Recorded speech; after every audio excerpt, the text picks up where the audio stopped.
Halo, perkenalkan nama saya Moses Stephen Purba dengan NIM 24602041. Saya akan mempresentasikan hasil PPT saya yang berjudul Hukum Pidana. Baik, kita akan masuk pada slide yang pertama, yaitu sejarah hukum pidana. Hukum pidana memiliki akar sejarah yang sangat panjang, dimulai dari masa peradaban kuno hingga sistem hukum modern saat ini. Perkembangannya sangat erat kaitannya dengan dinamika sosial, politik, dan budaya suatu masyarakat. Setiap periode sejarah memiliki kontribusi terhadap pembentukan konsep hukum pidana yang kita kenal saat ini. Baik, kita akan masuk pada sejarah hukum pidana pada zaman kuno. Pada masa ini, hukum pidana didasarkan pada prinsip pembalasan pribadi. Masyarakat kuno menganggap bahwa kejahatan merupakan perbuatan yang harus dibalas secara langsung oleh korban atau keluarganya. Prinsip yang digunakan dikenal sebagai lex talionis, yaitu pembalasan yang setimpal, misalnya mata ganti mata atau nyawa ganti nyawa. Sistem ini tercantum secara eksplisit dalam kitab Hammurabi dari Babilonia dan hukum Musa dalam agama Yahudi. Namun, sistem ini tidak mengenal adanya otoritas negara sebagai penegak hukum. Peradilan dilakukan secara informal dan seringkali disertai kekerasan atau konflik berkepanjangan. Selanjutnya, kita akan masuk pada sejarah hukum pidana pada zaman Romawi dan Yunani. Hukum pidana mulai mengalami perubahan ketika konsep negara berkembang di Yunani dan Romawi. Negara mengambil alih peran dalam menyelesaikan konflik pidana, menggantikan sistem balas dendam pribadi. Di Romawi, prinsip hukum pidana mulai diatur secara sistematis dalam Corpus Iuris Civilis, yang menjadi dasar bagi sistem hukum Eropa kontinental. Prinsip nullum crimen sine lege, atau tidak ada kejahatan tanpa undang-undang, mulai diperkenalkan, yang berarti bahwa tidak ada seseorang yang boleh dihukum jika perbuatannya belum diatur dalam hukum. Selanjutnya kita akan masuk pada masa pertengahan dan abad Renaissance. Pada masa ini, pengaruh gereja sangat besar dalam hukum pidana. Kejahatan dianggap sebagai dosa terhadap Tuhan dan pelanggaran terhadap gereja. Hukuman seringkali bersifat kejam seperti pembakaran, pemegalan, dan penyiksaan. Namun, memasuki abad pencerahan atau Renaissance, muncul pemikiran baru yang mengkritik kekejaman sistem pidana tersebut. Tokoh seperti Kaisar Beccaria menulis buku berjudul De Deliti et Delinquens atau On Crimes and Punishment yang menolak hukuman mati dan penyiksaan. Ia memperkenalkan ide bahwa hukuman harus bersifat rasional, proporsional, dan bertujuan mencegah kejahatan. Selanjutnya kita masuk pada zaman modern. Pada masa ini, sistem hukum pidana mulai dibentuk secara lebih rasional dan sistematis. Banyak negara menyusun hukum pidana nasional mereka, termasuk Belanda yang menciptakan Wetboek van Strafrecht atau WVS. Hukum ini kemudian diadopsi menjadi Kitab Undang-Undang Hukum Pidana oleh Indonesia setelah kemerdekaan pada tahun 1945. Selama perkembangan hukum pidana modern, terjadi pergeseran dari tujuan penghukuman yang bersifat retributif menuju tujuan rehabilitasi, reintegrasi sosial, dan perlindungan hak asasi manusia. Baik, selanjutnya kita akan masuk pada pengertian hukum pidana. Hukum pidana merupakan cabang dari hukum publik yang mengatur perbuatan-perbuatan yang dilarang oleh negara dan dianggap merugikan masyarakat atau mengganggu ketertiban umum. Perbuatan yang dilarang tersebut diancam dengan sanksi pidana yang pelaksanaannya dilakukan oleh negara melalui lembaga peradilan. Secara substansial, hukum pidana memiliki dua sisi utama, yaitu larangan dan sanksi. Hukum pidana tidak hanya menyebutkan perbuatan mana yang dilarang, tetapi juga menentukan sanksi apa yang akan dikenakan terhadap pelaku yang melanggarnya. Karena itu, hukum pidana selalu berhubungan dengan kekuasaan negara yang memonopoli penggunaan kekerasan hukum secara sah. Menurut Molzatno, hukum pidana adalah bagian dari keseluruhan hukum yang berlaku di suatu negara, yang mengadakan dasar dan aturan untuk menentukan perbuatan mana yang tidak boleh dilakukan, yang dilarang, disertai ancaman atau sanksi berupa pidana tertentu bagi siapa yang melanggar larangan tersebut. Hukum pidana bersifat publik, artinya pengaturannya menyangkut kepentingan umum dan penegakannya berada di bawah otoritas negara. bukan antara individu seperti dalam hukum perdata. Baik, selanjutnya kita akan masuk dalam materi pembagian hukum pidana. Yang pertama yaitu hukum pidana material. Hukum pidana material adalah hukum yang mengatur jenis-jenis tindak pidana dan sanksi yang dijatuhkan kepada pelaku. Hukum ini juga dikenal sebagai substantif criminal law.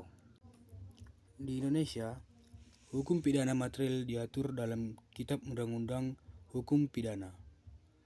Tindak pidana yang tercantum dalam KUHP dibedakan berdasarkan kategori pelarangannya, seperti yang pertama kejahatan terhadap tubuh atau misalnya pembunuhan atau penganiayaan.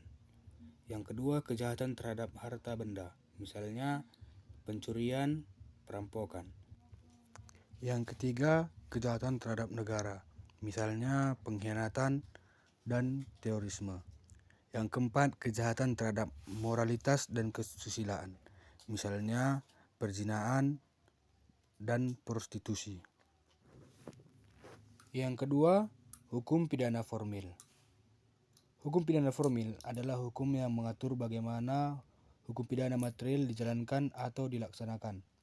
Artinya, hukum ini mengatur prosedur atau tata cara mulai dari penyelidikan, penyidikan, penuntutan, hingga pemeriksaan di pengadilan. Di Indonesia, hukum pidana formil diatur dalam Kitab Undang-Undang Hukum Acara Pidana atau KUHP. Yang ketiga, hukum tata negara.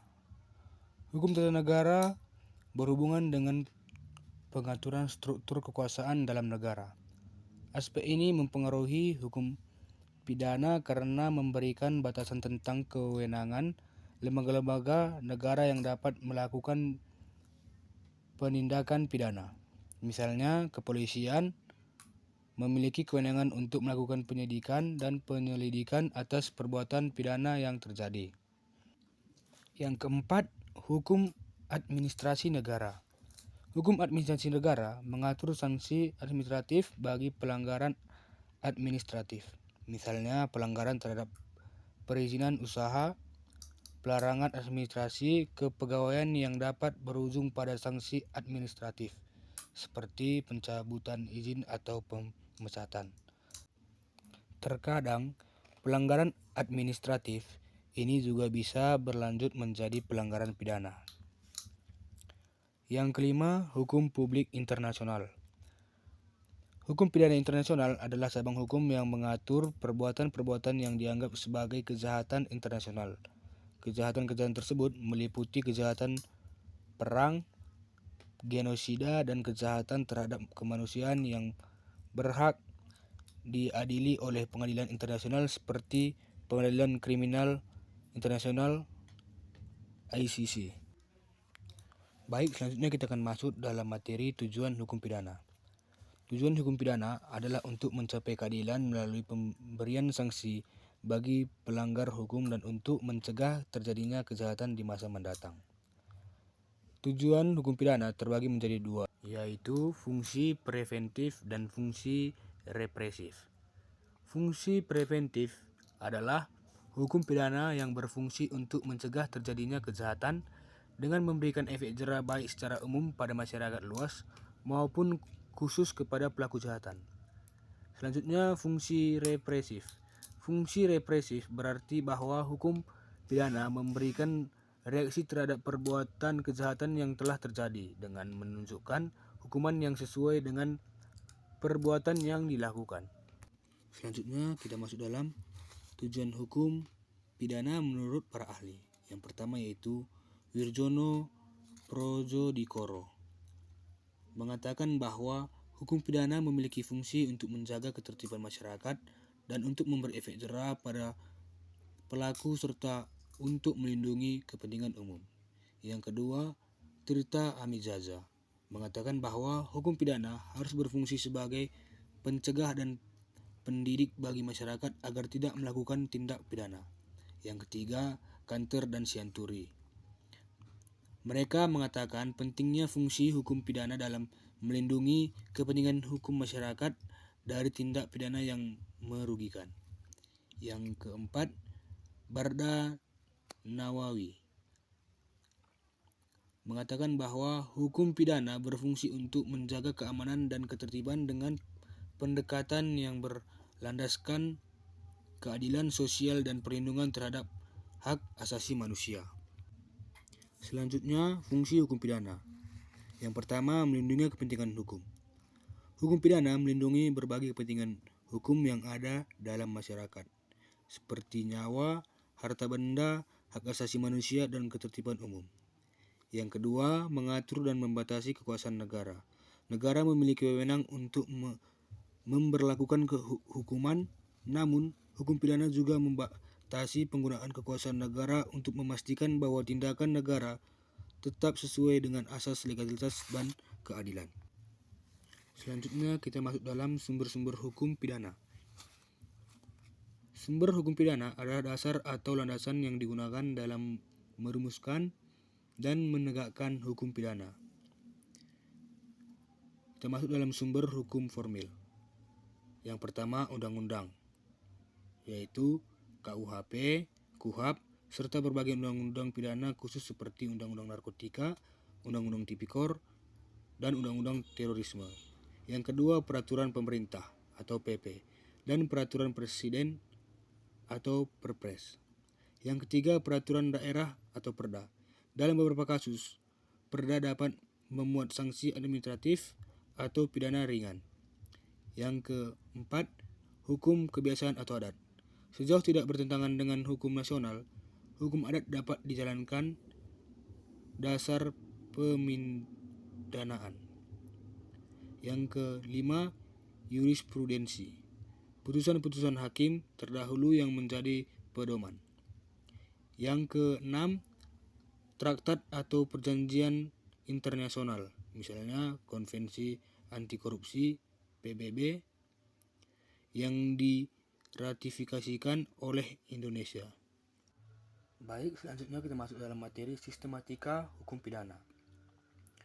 Sistematika hukum pidana merujuk pada pengelompokan dan penyusunan norma-norma pidana ke dalam struktur hukum yang logis, teratur, dan dapat diterapkan. Di Indonesia, sistematika hukum pidana secara umum mengacu pada susunan yang terdapat dalam Kitab Undang-Undang Hukum Pidana, yang kini telah diperbarui dengan Undang-Undang Nomor 1 Tahun 2023. Sistematika hukum pidana terbagi menjadi dua. Yang pertama, sistematika KUHP lama WVS Belanda. Yang kedua, sistematika KUHP baru Undang-Undang Nomor 1 Tahun 2023. Kita masuk dalam sistematika KUHP lama WVS Belanda. KUHP lama dibagi ke dalam 3 buku. Buku pertama yaitu Aturan Umum, mengatur prinsip-prinsip dasar hukum pidana seperti pengertian pidana, percobaan kejahatan, peran pelaku, alasan pembenaran dan pemaaf, serta jenis-jenis pidana. Buku yang kedua yaitu Kejahatan atau Misdemeanor, memuat jenis-jenis kejahatan serius seperti pembunuhan, penganiayaan, pencurian, penipuan, dan kejahatan terhadap negara atau ketertiban umum. Buku yang ketiga yaitu Pelanggaran atau Overtradingan, memuat pelanggaran ringan seperti gangguan ketertiban umum, pelanggaran lalu lintas, dan sejenisnya. Yang kedua, kita masuk dalam sistematika KUHP baru Undang-Undang Nomor 1 Tahun 2003. KUHP baru yang disahkan tahun 2022 memiliki sistematika yang lebih modern dengan penekanan pada nilai-nilai hukum Indonesia, HAM, dan keadilan restoratif. Sistematika dalam KUHP baru disusun menjadi 3 buku dan total lebih dari 600 pasal, yaitu buku pertama yaitu Ketentuan Umum, memuat asas-asas hukum pidana, jenis tindak pidana, jenis sanksi pidana, penghapusan pidana, percobaan, penyertaan, dan sebagainya. Buku kedua yaitu Tindak Pidana, menjabarkan secara rinci jenis-jenis tindak pidana seperti terhadap nyawa, harta benda, keamanan negara, dan lain-lain. Termasuk juga tindak pidana baru seperti kejahatan lingkungan dan pelanggaran atas moral publik. Buku yang ketiga yaitu ketentuan penutup, memuat ketentuan peralihan, pencabutan undang-undang lama, dan pengaturan pelaksanaan lebih lanjut. Baik, berikutnya kita masuk dalam materi aliran-aliran dalam hukum pidana. Dalam perkembangan ilmu hukum pidana, terdapat beberapa aliran pemikiran yang membentuk dasar teori dan praktik penegakan hukum. Pemahaman terhadap aliran-aliran ini sangat penting dalam menilai tujuan, bentuk, dan pendekatan pemidanaan. Kita masuk dalam aliran klasik atau classical school. Yang pertama, tokoh-tokoh utama, yaitu Kaisar Beccaria yang berasal dari Italia dan Jeremy Bentham yang berasal dari Inggris. Selanjutnya, ciri-ciri. Yang pertama, menganggap manusia sebagai makhluk rasional yang memiliki kehendak bebas. Yang kedua, tindakan kriminal adalah hasil pilihan bebas, sehingga harus dihukum sebagai bentuk tanggung jawab moral. Yang ketiga, menekankan asas legalitas, kesamaan di depan hukum, dan proporsionalitas hukuman. Yang keempat, hukuman harus setimpal, tidak kejam, dan dijatuhkan berdasarkan undang-undang yang berlaku. Selanjutnya, kelebihan. Yang pertama, menegakkan perlindungan hak individu. Yang kedua, menghindari penyalahgunaan kekuasaan dalam sistem peradilan. Selanjutnya, kelemahan, yaitu kurang mempertimbangkan faktor sosial, ekonomi, dan psikologi pelaku. Selanjutnya kita masuk dalam aliran modern. Yang pertama, tokoh-tokoh utama, yaitu Kaisar Lombroso dari Italia. Yang kedua, Enrico Ferri. Selanjutnya, ciri-ciri. Kejahatan tidak semata hasil kehendak bebas, tapi juga akibat dari kondisi biologis, psikologis, dan sosial. Yang kedua, fokus pada pelaku, bukan hanya perbuatan. Yang ketiga, hukuman berfungsi sebagai perlindungan sosial, bukan pembalasan. Selanjutnya, pendekatan. Yang pertama, pendekatan ilmiah dengan metode statistik, psikologis, dan sosiologi untuk memahami kriminalitas. Yang kedua, munculnya konsep seperti rehabilitas dan resosialisasi. Selanjutnya, kelebihan. Yang pertama, lebih manusiawi, memperhatikan latar belakang pelaku. Yang kedua, mendorong perbaikan sistem pemasyarakatan. Selanjutnya, kelemahan, yaitu berisiko menyudutkan pelaku sebagai korban keadaan, mengurangi tanggung jawab pribadi. Selanjutnya, kita masuk dalam aliran neoklasik atau sosiologis. Yang pertama, ciri-ciri. Kombinasi antara aliran klasik positif. Selanjutnya, mengakui kehendak bebas manusia, namun juga mempertimbangkan pengaruh lingkungan. Selanjutnya, mempertimbangkan keadaan pribadi pelaku seperti usia, pendidikan, kondisi mental, dan sosial. Selanjutnya, hukuman bertujuan preventif dan represif, tapi juga mempertimbangkan keadilan sosial. Yang kedua, fokus. Perlindungan terhadap masyarakat namun tetap menjamin hak asasi manusia. Selanjutnya, mendorong adanya kebijakan pidana yang selektif dan proporsional. Yang ketiga, aplikasi di Indonesia, yaitu KUHP baru cenderung mengikuti aliran neoklasik karena mempertimbangkan unsur sosial, hukum adat, dan keadilan restoratif. Selanjutnya kita masuk dalam materi struktur tindak pidana. Yang pertama, istilah dan definisi. Tindak pidana adalah perbuatan yang oleh undang-undang dilarang dan diancam dengan sanksi pidana. Dalam konteks hukum pidana Indonesia, istilah ini digunakan untuk menggantikan istilah peristiwa pidana atau delik. Tindak pidana merupakan unsur utama dalam penegakan hukum pidana, karena dari peristiwa inilah proses penyidikan, penyelidikan, dan penuntutan dapat dimulai.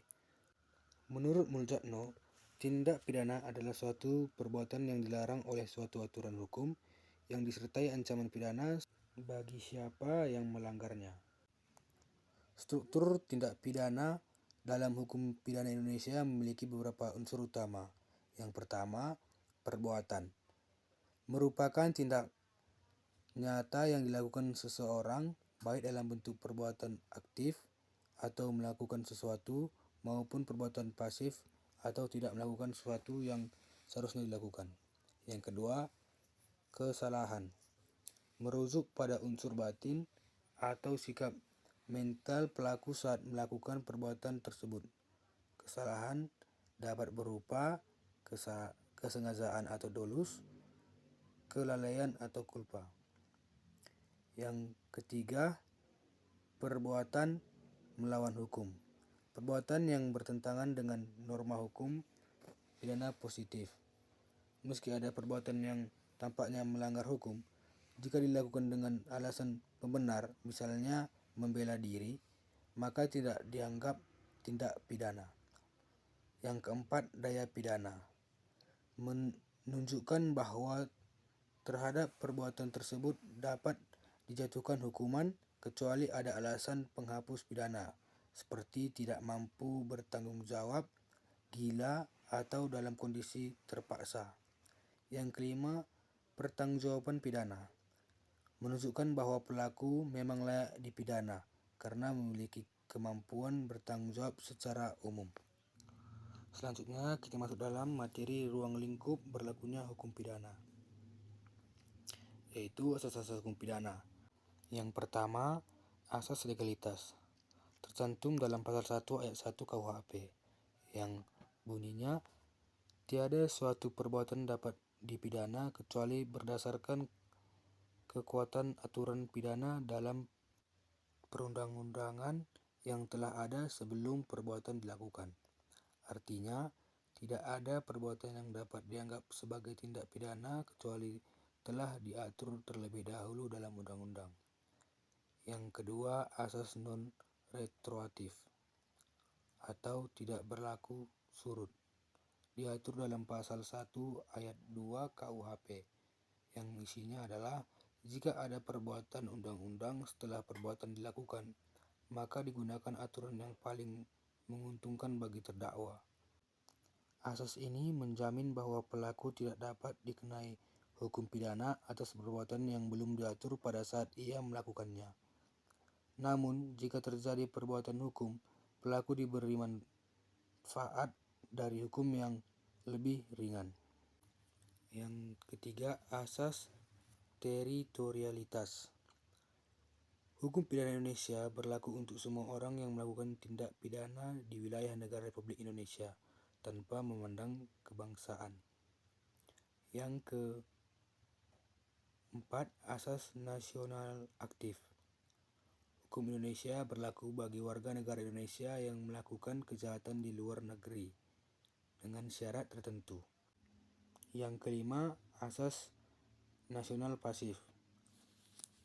Hukum Indonesia dapat berlaku untuk tindak pidana di luar negeri jika korban adalah warga negara Indonesia. Yang keenam, asas universal.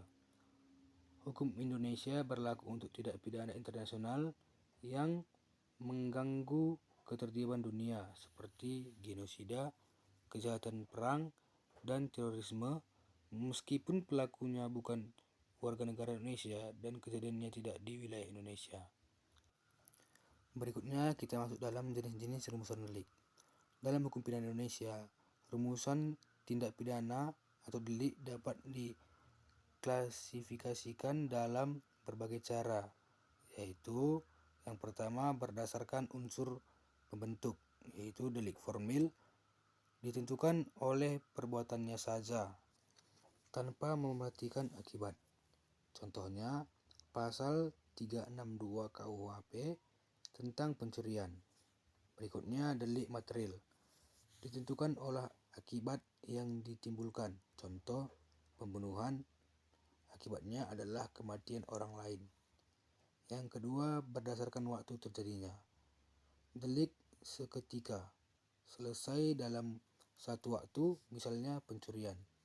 Selanjutnya, delik berlanjut, dilakukan secara terus-menerus dalam waktu berbeda, misalnya penggelapan uang yang dilakukan secara bertahap. Yang ketiga, berdasarkan subjek. Delik biasa dapat dilakukan siapa saja. Yang berikutnya, delik khusus hanya bisa dilakukan oleh orang dengan status tertentu, misalnya pejabat negara. Contohnya delik korupsi. Yang keempat, berdasarkan kehendak, yaitu delik dolus atau sengaja. Pelaku menghendaki terjadinya akibat. Selanjutnya, delik culpa atau kelalaian. Terjadi karena kelalaian atau ketidakhati-hatian. Yang kelima, berdasarkan pelaporan, yaitu delik biasa. Tidak memerlukan laporan untuk ditindak. Selanjutnya, delik aduan. Hanya dapat diproses jika ada pengaduan dari pihak yang dirugikan, misalnya pencemaran nama baik. Demikianlah hasil presentasi saya. Jika ada salah-salah kata, mohon dimaafkan. Sekian dan terima kasih.